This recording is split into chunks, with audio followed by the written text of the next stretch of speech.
결혼하기 전까지 남편은 문제없는 사람처럼 보였습니다. 그는 작은 중소기업에서 성실하게 일하는 사람이었고, 비록 대기업에 다니거나 많은 재산을 가진 건 아니었지만 자신의 삶을 사랑할 줄 아는 사람이었습니다. 저는 그저 평범하게 살고 싶어요. 소박하더라도 서로 아껴주고 이해하면서 사는 게 가장 행복한 삶 아닐까요? 그 말이 참 따뜻하게 들렸습니다. 남편은 늘 현실적이고 성실하며 책임감 있는 사람처럼 보였습니다. 지인의 소개로 처음 만났을 때 우리는 서로에게 빠르게 호감을 가졌습니다. 남편은 유머 감각이 있었고 저를 편하게 해주는 사람이었습니다. 데이트를 하면 가끔은 배려심 넘치는 행동들로 제가 얼마나 좋은 사람을 만났는지 실감하게 되었죠. 제가 힘든 일이 있을 때면 그는 늘 따뜻한 말로 위로해 주었고 서로 바쁠 땐 서운함을 표현하기보다 이해하려 했습니다. 우리의 연애는 특별할 것 없는 평범하고 소박한 연애였지만 그 자체로 충분히 행복했습니다. 저는 남편을 정말 사랑했습니다. 그는 제게 꽤나 괜찮은 사람처럼 보였기 때문이죠. 저는 결혼 전부터 한 식품회사에서 일을 하고 있었습니다. 이 직장은 제게 단순한 생계수단이 아니었죠. 저는 이 일을 통해 제가 하는 일이 사람들에게 영향을 미친다는 보람을 느끼고 있었습니다. 새로운 식품 개발에 참여할 때마다 제품이 시장에 출시되었을 때의 성취감은 어떤 말로도 표현하기 어려울 정도였습니다. 회사에서는 나름대로 인정받는 편이었고 바쁜 나날을 보내면서도 제가 하고 싶은 일을 하고 있다는 사실이 기뻤습니다. 물론 힘든 날도 많았죠. 때로는 과중한 업무에 지쳐 밤 늦게까지 야근을 해야 했고 때로는 상사의 말 한마디에 마음이 무너질 때도 있었습니다. 하지만 저는 일을 사랑했고 커리어를 쌓아가는 것이 제게는 삶의 중요한 목표 중 하나였습니다. 남편도 그런 저를 응원해 주었죠. 당신이 하는 일이 정말 멋지다고 생각해요. 힘들어도 포기하지 마세요. 당신은 충분히 능력 있는 사람이니까 언젠가 꼭 더 좋은 자리로 올라갈 거예요. 그런 말을 들을 때마다 저는 이 사람과 함께라면 미래가 안정적이고 행복할 것이라 믿었습니다. 우리는 서로를 존중하고 응원하는 관계라 생각했죠. 그러나 결혼을 하고 나니 제 콩깍지가 벗겨지는 데에는 그렇게 오랜 시간이 걸리지 않았습니다. 결혼한 지 1년이 지났을 무렵 남편은 어느 날 갑자기 자신이 다니던 회사를 그만두었다고 말했습니다. 아무런 예고도 없이 저와 상의 한마디 없이 내린 결정이었죠. 솔직히 말해 처음엔 너무 당황스러웠습니다. 아무리 자신의 직장이라고 해도 자신의 직장을 그만두는 문제는 서로 충분히 논해야 하는 것이 아닐까요? 그런데 남편이 이미 퇴사를 한 뒤에야 저에게 그 사실을 알렸습니다. 나 회사 그만뒀어. 마치 아무렇지 않은 듯 가벼운 목소리로 내뱉는 그 말에 저는 순간 머릿속이 하얘졌죠. 뭐라고? 그만뒀다고? 더 이상 다니기 힘들 것 같아서. 저는 남편이 갑자기 이런 결정을 내린 이유가 궁금했습니다. 회사의 사정이 어려워졌던 걸까? 아니면 직장 내에서 뭔가 문제가 생긴 걸까? 하지만 남편의 대답은 제 예상과는 전혀 다른 것이었습니다. 솔직히 말하면 당신이랑 너무 비교가 돼서 그래. 나랑 비교가 된다고? 당신은 회사에서 인정받고 승승장구하는데 나는 그저 그런 자리에서 하루하루를 보내는 것 같더라고. 결혼 후 저는 회사에서 점점 더 인정받았고 프로젝트를 맡거나 승진의 기회가 찾아오는 등 커리어 면에서 계속 성장하고 있었습니다. 그런데 남편은 그 반대였죠. 회사의 성장 가능성도 적었고 자신이 이대로 살아가도 괜찮을지 고민이 많았다고 했습니다. 남편은 퇴사를 결심하기 전 오랫동안 자신의 미래에 대해 고민했다고 했습니다. 그는 단순히 일을 그만두고 쉬고 싶었던 것이 아니었습니다. 앞으로 어떤 일을 하고 싶은지, 어떤 방향으로 커리어를 쌓을 것인지 스스로 깊이 고민했다고 했습니다. 그리고 내린 결론이 바로 대학원 진학이었습니다. 나 공부를 해보고 싶어. 경영을 제대로 배워보고 싶어. 남편은 경영학을 전공하지 않았지만 회사에서 일하면서 경영과 관련된 부분에 점점 더 관심이 생겼다고 했습니다. 처음엔 혼자 인터넷 강의도 찾아보고 책도 사서 읽어보면서 독학을 했다고 했습니다. 하지만 제대로 된 교육을 받아야겠다고 결심했고, 그래서 대학원에 진학하겠다는 결론을 내린 것이었죠. 다행히도 남편은 무작정 회사를 그만둔 건 아니었습니다. 그는 퇴직 후 자신이 어떤 과정을 거쳐야 할지 구체적인 계획을 세워놓고 있었습니다. 우선 내 퇴직금으로 학비를 충당할 생각이야. 부족한 금액은 학자금 대출을 받을 거고, 대학원 졸업 후에는 회사에 취업할 수도 있겠지만, 가능하면 창업도 고려해보고 싶어. 그는 꽤 오랫동안 고민하는 흔적이 보였고, 그 말 속에 진심이 느껴졌습니다. 저는 남편의 눈을 바라보며 생각했죠. 결혼 전 제가 꿈을 쫓아가는 것을 응원해 주었던 사람이 바로 남편이었습니다. 그리고 이제는 그가 새로운 꿈을 향해 도전하고 싶어하는 순간이었습니다. 그렇다면 이번엔 제가 그를 응원해 주어야 하지 않을까요? 그는 분명히 쉽게 내린 결정이 아닐 것이었습니다. 그리고 자신의 커리어를 위해 진지하게 고민한 결과일 겁니다. 그래서 저는 결심했죠. 남편의 꿈을 응원하기로. 남편이 대학원에 입학한 후 저는 처음에는 그를 진심으로 응원했습니다. 남편이 회사를 그만두고 새로운 목표를 향해 도전하고 싶다고 했을 때 저는 그의 용기를 존중했고 기꺼이 그가 공부에 집중할 수 있도록 지원했습니다. 하지만 대학원 생활은 생각보다 쉽지 않았습니다. 처음 몇 개월 동안 남편은 열심히 공부하는 듯 보였습니다. 강의도 빠짐없이 듣고 팀 프로젝트도 적극적으로 참여하는 모습이었죠. 그러나 그 열정은 오래가지 않았습니다. 몇 개월이 지나자 남편은 어느 순간부터 수업을 빠지기 시작했습니다. 요즘 수업 어때? 제가 조심스럽게 물으면 남편은 대충 둘러대곤 했죠. 뭐 별거 없어. 교수님도 재미없고 강의도 형식적이야. 솔직히 책 읽고 독학하는 게 더 도움되는 것 같아. 그러더니 결국 휴학을 신청했습니다. 처음엔 이번 학기는 쉬면서 좀 더 깊이 고민해 보려 한다라는 이유였습니다. 그래서 저는 그래, 새로운 길을 찾으려면 충분한 고민이 필요하겠지 라고 생각하며 이해하려 했습니다.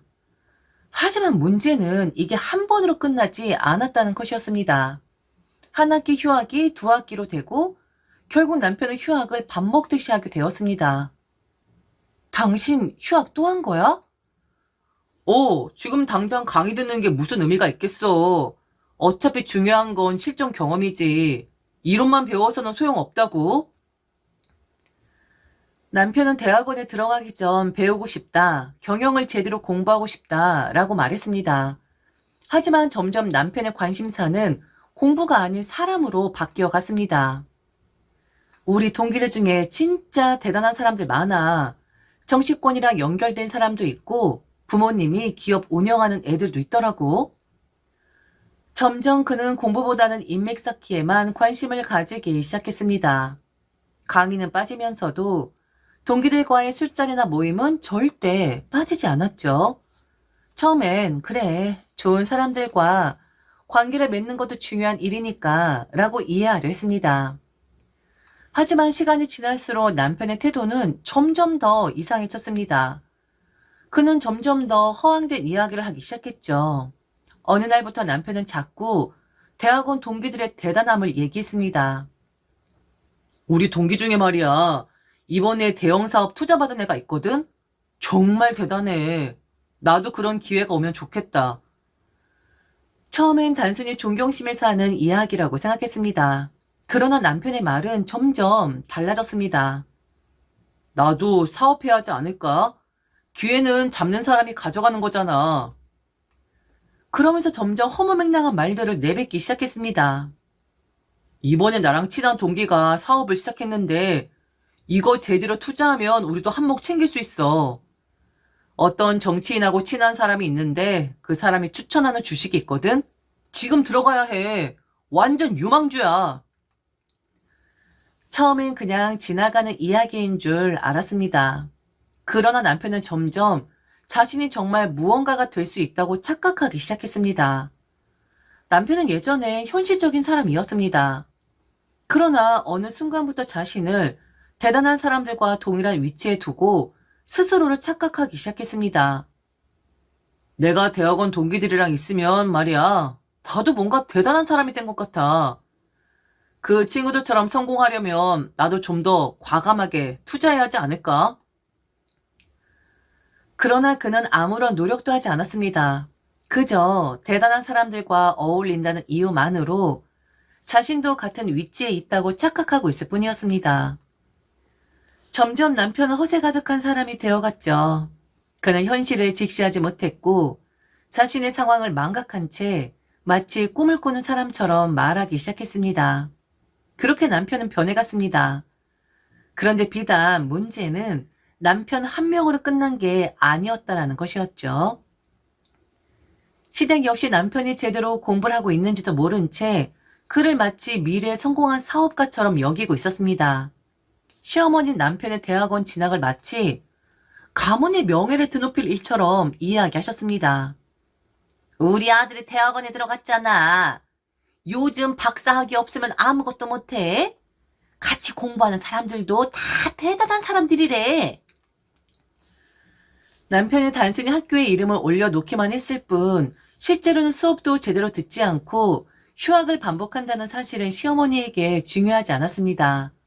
그분께는 우리 아들이 박사를 딴다라는 환상이 더 중요했으니까요. 더 황당했던 건 시어머니의 희망 회로였습니다.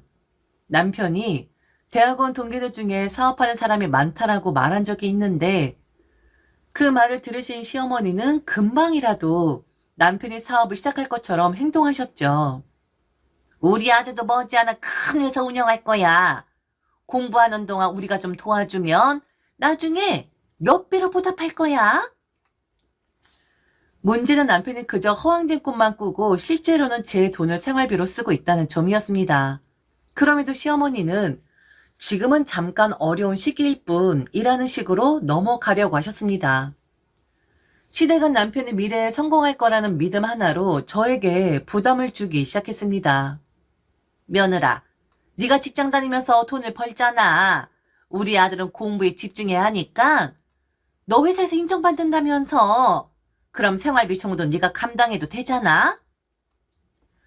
처음엔 단순한 부탁이었지만 점점 요구는 커져만 갔습니다. 남편 이번 달 학비가 부족하다라고 하면 저희 월급에서 학비가 빠져나갔습니다. 남편이 어머니가 병원비가 좀 나왔다고 하시네 라고 하면 저는 마치 당연한 듯 지갑을 열어야 했습니다. 그런데도 시댁 사람들은 이런 도움을 받으면서도 마치 우리 아들이 앞으로 성공할 거니까 이 정도 도움은 아무것도 아니다 라는 태도를 보였습니다. 심지어 시어머니는 저를 위로하는 듯한 말까지 하셨죠. 너무 걱정하지 마, 며느라. 우리 아들이 성공하면 너한테 몇 배로 갚아줄 거야. 대체 그게 언제일까요? 제게 희생을 요구하면서도 그 보상은 기약조차 없는 일이었습니다.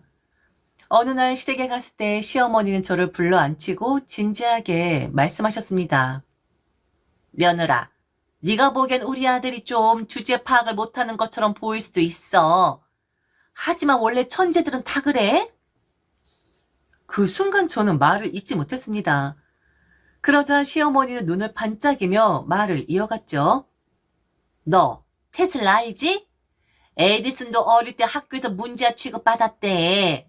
그런데 결국엔 대단한 사람이 됐잖아. 우리 아들도 지금은 좀 헤매지만 언젠간 크게 될 사람이야. 저는 속으로 생각했습니다. 남편이 지금 무슨 발명을 했나? 남편이 지금 무슨 연구를 하고 있나?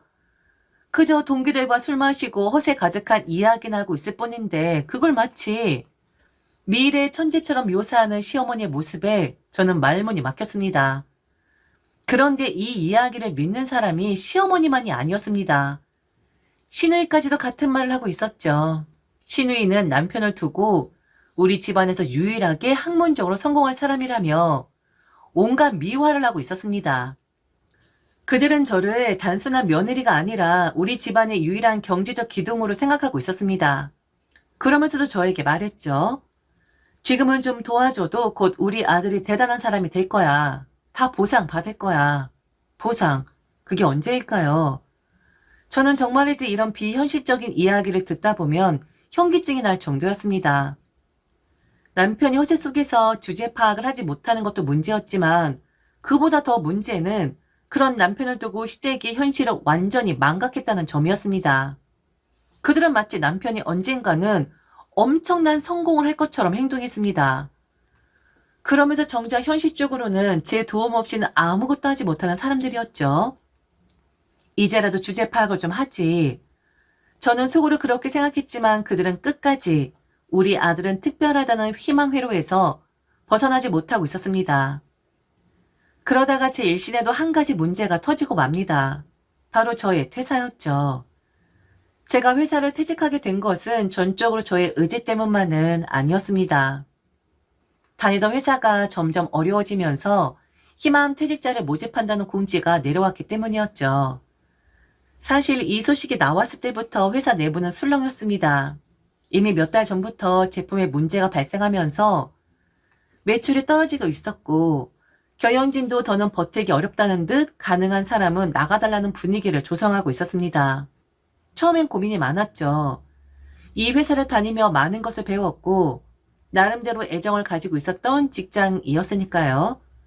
하지만 지금 남아있는다고 해서 미래가 보장되는 것도 아니었고 어차피 언젠간 더 큰 위기가 올 것이 뻔했습니다. 회사는 위로금까지 지급하겠다고 했습니다. 이 기회에 다른 방향으로 진로를 잡아야겠다는 생각이 들었고 더는 어려워진 회사에 억지로 붙어있기보다는 내가 주도적으로 결정하고 싶었습니다. 하지만 당연히 이건 혼자서 결정할 문제가 아니었기에 남편과 충분히 상의했습니다.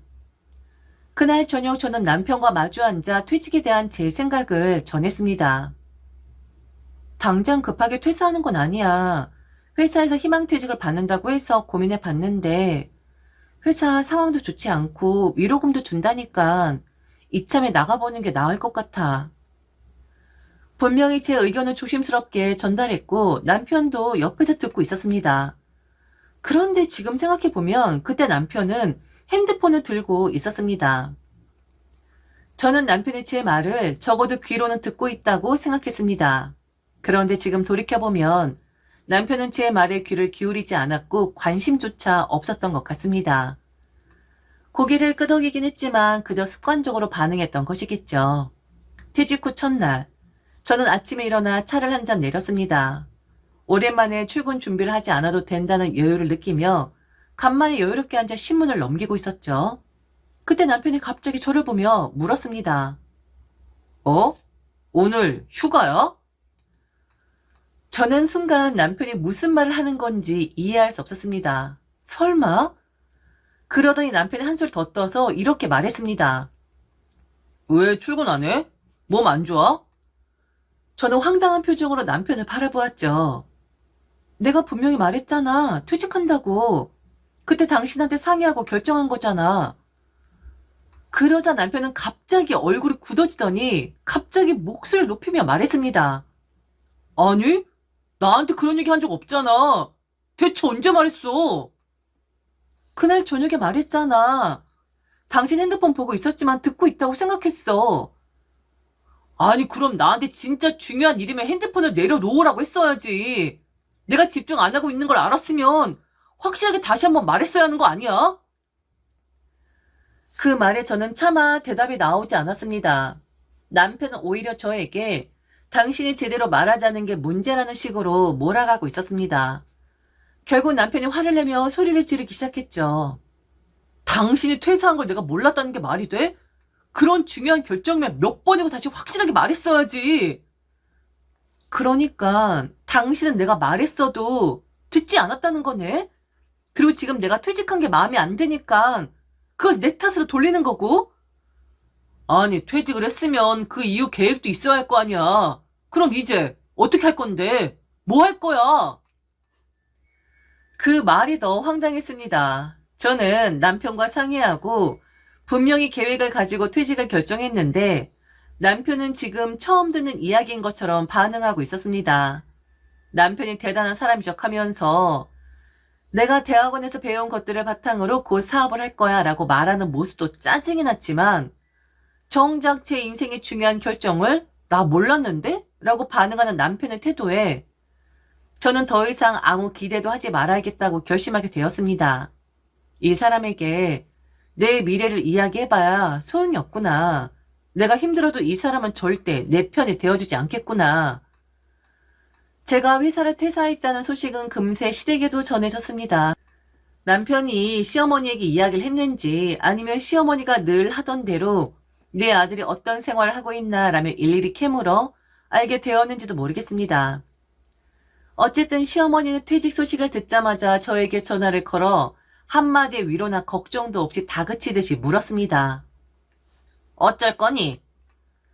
저는 순간 뭐가 어쩌자는 건가 싶어 잠시 말을 잇지 못했습니다. 그러자 시어머니는 더 강한 어조로 몰아붙였습니다. 일바로 구할 거야? 아니면 그냥 빈둥거릴 거야? 그 말투에는 전혀 걱정도 위로도 없었습니다. 마치 제가 일도 못 잡고 빈둥거리는 한심한 사람이라고 된 듯한 말투였습니다. 시어머니는 제 말을 듣지도 않고 일방적으로 몰아붙이기 시작했습니다. 절대 생활비 끊지 마. 너 지금 쉬겠다고? 네가 쉴 생각을 하면 되겠어? 우리 아들 공부하는데 부담 주면 안 되니까 어서 빨리 다시 일 시작해. 저는 순간 너무 황당해서 말문이 막혔습니다. 제 돈으로 생활하면서 제 돈으로 남편 공부를 지원하면서 이제는 쉬는 것조차 용납되지 않는다는 말을 듣고 있었던 겁니다. 어머니, 지금은 저도 조금 정리할 시간이 필요해요. 그러자 시어머니는 비웃듯이 웃으며 완전히 어이없는 말을 내뱉었습니다. 그래? 그럼 오늘 할 일 생겼네. 네 시누이집 청소해놔. 파리도 미끄러질 만큼 매끈매끈하게. 네? 네 시누이집 청소하라고. 오늘 시간 되잖아? 일도 안 가니까? 회사 잘렸다면서. 아이고 참네. 그럼 며느리 자리라도 지켜야지. 회사에서도 잘리고 며느리 자리에서도 잘리고 싶지 않으면 오늘 하루 깨끗하게 청소해놔라. 그 순간 저는 도저히 참을 수가 없었습니다. 회사 잘린 사람한테 집 청소나 하라고요? 며느리 자리 지키려면 시누이 집 청소부터 하라는 말씀이세요? 시어머니는 한치의 망설임도 없이 대답했습니다. 그래, 우리 아들 공부하는 동안은 너도 가만히 놀면 안 되지. 집안일이라도 하면서 보탬이 돼야 할 거 아니야? 순간 손이 떨릴 정도로 화가 났습니다. 정말이지 오직 자기 아들, 그리고 자기 딸만 생각하는 사람. 저는 처음부터 이 집안에서 가족 취급조차 받지 못했던 것 같습니다. 하지만 이제 더 이상 참을 수 없었습니다. 이렇게까지 사람을 있는 대로 밀어붙이면 결국엔 맞대응을 할 수밖에 없는 법이니까요. 어머니, 그러면 제가 청소하는 대신 월급 주실래요? 뭐? 가정부도 월급을 받지 않습니까? 그런데 저는 무료로 일해야 하나요? 뭐라는 거야? 가정부라니? 어머니 말씀대로 하면 저는 며느리라는 이유로 노동을 강요받아야 한다는 건데 이제 와서 말대답까지 하니? 네가 잘못했으면 이 정도는 해야지. 잘못이요? 그러면 월급을 주시든가요. 아니면 직접 하시면 되겠네요. 너 그럼 앞으로 생활비 어떻게 할 건데? 이제부터 돈 못 벌면 네가 우리 집에 보탬이 안 된다는 거 아니야? 지금 네가 얼마나 무책임하게 일을 저질렀는지 몰라? 그러면 저도 오늘부터 공식적으로 백수선언 할까요? 뭐? 아시잖아요. 남편도 지금 대학원 핑계 대면서 일 안 하고 있잖아요. 저도 그럼 백수 생활하면서 남편처럼 공부 좀 해볼까요? 그게 무슨 말이야? 너까지 일 안 하면 생활비는 어떻게 할 거냐고. 당신 아들은 펑펑 놀면서 공부 타령만 하고 있는데 저한테 이렇게 몰아붙이기만 하시네요. 공부 같은 소리 하시네요. 주제 파악을 해야 하지 않겠어요? 그런데 저는요. 잠깐 좀 정리를 하겠다고 하는데 그것조차 용납이 안 된다고요? 내가 잘못을 한 거라고요? 지금도 어른한테 따지는 거야? 미끄러지게 청소해 놓으라고 하셨죠? 아니요, 청소 대신 당신 아들을 미끄러지게 만들어 드릴게요. 그리고 저는 전화를 끊어버렸습니다. 남편이 거실로 들어왔습니다. 저는 조용히 물 한 잔을 마신 뒤 그를 바라보며 아주 담담하게 말했습니다. 나 이혼할 거야. 뭐? 합의 이혼을 하든 아니면 법적으로 진행하든 네 선택이야. 네가 합의 안 해주면 나 소송할 거야.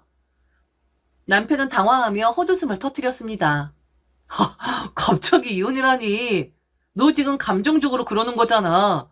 좀 진정하고 다시 얘기하자. 진정? 좋아. 그럼 차분하게 얘기해보자. 우선 너는 지금 직업이 없지. 대학원 다닌다고 하면서 몇 년째 놀고 있잖아. 생활비는 내가 벌어서 네가 쓰고 있었고. 넌 이미 경제적으로 나한테 의존하고 있었어. 그런데 이혼을 하면 당장 생계가 막막해지겠지? 퇴직금? 그거 벌써 다 써버렸을 거고. 남편은 말문이 막힌 듯 보였습니다. 저는 계속해서 법적으로 남편이 불리한 사항을 하나씩 짚어갔습니다. 네 이름으로 대출받은 거 내 월급으로 갖고 있었지. 그거 다 법적으로 증거가 될 거야. 이혼 소송하면 누구한테 유리할 것 같아? 네가 나한테 생활비를 제대로 줬어? 아니지. 오히려 내가 네 공부한답시고 허세 부리는 거 감당했지. 이혼 소송 들어가면 가정 내 기여도가 계산될 텐데 네가 나한테 지급해야 할 위자료가 얼마나 될지 상상해 봤어? 야, 너무하잖아. 우리가 그렇게까지 나쁜 사이였어? 저는 천천히 자리에서 일어나 남편을 내려다보며 아주 조용하고 담담한 목소리로 말했습니다. 한 가지 더 알려줄까? 나 사실 이미 새로운 직장 구해놨어. 뭐? 한 달만 쉬고 다시 일할 생각이었어. 그런데 뭐하러 열심히 살아야 하나 싶더라. 나만 열심히 살아봤자 네 가족들이 다 빨아먹을 텐데. 네 엄마가 나한테 시누이 집 청소하라고 하더라. 며느리 잘리기 싫으면 미끄러지게끔 해놓으라고 하는데 진짜 주제 파악 못하네. 안 그래? 엄마가? 어디 한번 신나게 미끄러져봐. 퇴직금도 다 썼을 텐데 좀 아꼈어? 위자료 줘야 할 테니까. 남편의 얼굴이 새하얗게 질렸습니다. 저는 마지막으로 가방을 챙기고 집을 나섰습니다. 이제 더 이상 이 집에 남아있을 이유가 없었습니다. 이혼 소송은 예상했던 대로 제게 절대적으로 유리하게 진행되었습니다. 애초에 남편은 법적으로도 현실적으로도 불리한 입장이었으니까요. 그런데 그제서야 시어머니가 제게 연락을 해왔습니다. 며느라, 그래도 한 번만 참아보면 안 되겠니? 한숨이 절로 나왔습니다. 지금까지 쭉 제가 참고 살아온 건 안 보이셨나요? 남편을 위해, 시댁을 위해, 가족을 위해 저는 얼마나 많은 걸 희생해야 했던 걸까요? 저는 시어머니의 말을 가만히 듣다가 조용히 그러나 단호하게 입을 열었습니다. 도대체 언제까지 참아야 하나요? 살이 나올 때까지 참아야 하나요? 참는 건 당신들이나 하세요. 그렇게 저는 남편과 완전히 남이 되었고 지금은 새로운 회사에서 열심히 일하고 있습니다. 가끔 생각해 봅니다. 나는 대체 왜 그렇게 참고 살았던 걸까? 아마도 그저 책임감 때문이었던 것 같습니다. 결혼했으니 가정을 지켜야 한다는 책임감, 남편을 떠나면 안 된다는 책임감, 시댁과의 관계를 유지해야 한다는 책임감. 하지만 지금 돌이켜보면 그 모든 책임감 속에서 저는 정작 저 자신을 위한 삶을 살지 못하고 있었던 것 같습니다. 그리고 한 가지 확실한 것은 이제는 저 자신에게 솔직해지려고 한다는 겁니다. 과거의 저라면 억지로라도 나는 행복하다 라고 스스로에게 거짓말을 했을지도 모릅니다. 하지만 지금의 저는 다릅니다. 이제라도 내 자신에게 솔직해지겠다. 그리고 무엇보다 이제는 정말로 후련합니다. 속이 뻥 뚫린 기분. 이게 바로 자유고 이게 바로 진짜 삶이겠죠?